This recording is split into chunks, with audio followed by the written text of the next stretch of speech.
nerede yoklar Bakıtma kadrini bulmaz Yürü gider nerede yoklar Bakıtma kadrini bulmaz Ben size söyleyeceğim Sizi hiç kim bilemez Asman parlar şamanları Özendim kızgınım Asman parlar şamanları Özendim kızgınım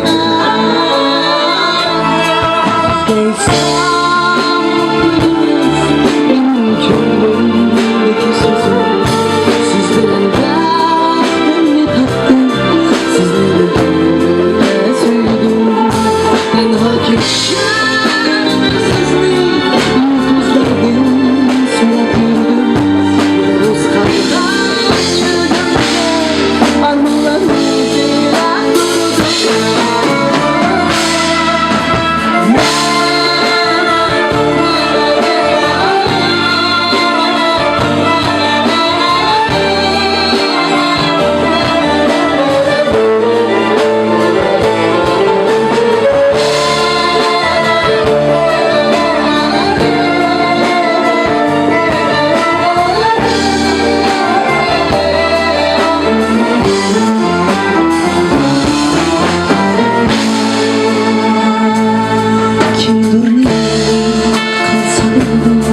Yalnızlık yolda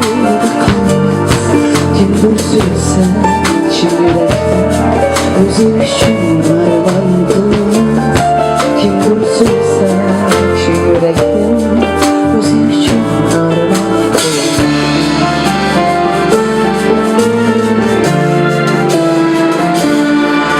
Sizi söyleyeceğim